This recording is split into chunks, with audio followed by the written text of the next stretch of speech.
Oh, fais chier. Vous vous foutez de qui? Il est que 8h du mat, putain. Faut que t'apprennes à sonner. Je repasse, je vous laisse parler. Tu te souviens que j'ai une clé? Sauf qu'ici, c'est plus ta maison. Et je t'ai dit hier soir que je viendrais plus tôt pour Ijay. Face aux reproches de son ex-femme Tiff, Emmett admet avec gêne qu'il a encore oublié leur accord. Mais Tiff est depuis longtemps habituée à son manque de sérieux. Elle n'a même plus la force de discuter. Elle lui demande simplement d'aller chercher leur fils, Eugene. Avant de partir, elle lui rappelle plusieurs fois de ne surtout pas manquer la réunion parents-professeurs. Cette fois, il doit être à l'heure. Mais à peine parti, Emmett oublie complètement la date de la réunion. En regardant son ex s'éloigner, déçu, il se sent dépassé par le chaos de sa vie. Pourtant, la vraie tempête est sur le point d'éclater à l'école. Votre fils semble souffrir d'un retard d'apprentissage. Je comprends pas.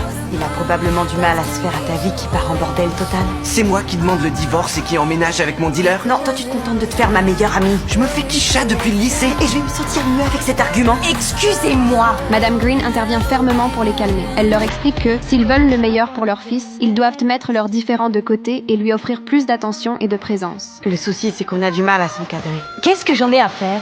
C'est votre fils la priorité, ce n'est pas vous. Vous devez former une équipe à son service. Sous la pression de l'enseignante, ce couple brisé accepte une trêve. Une fois calmés, ils commencent à organiser la garde de leur fils. L'atmosphère se détend peu à peu. Tous les deux finissent même par s'excuser pour leurs erreurs récentes. Je veux pas qu'ils aient de problème dans la vie.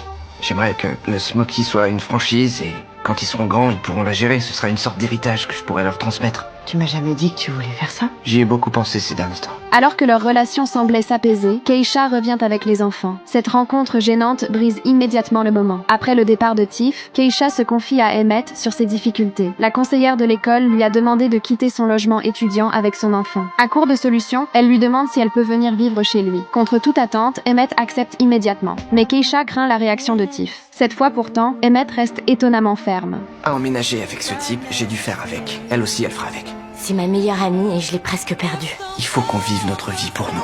Avec toi, je me sens bien. Et je veux me concentrer là-dessus. Allez, c'est parti. Ouais.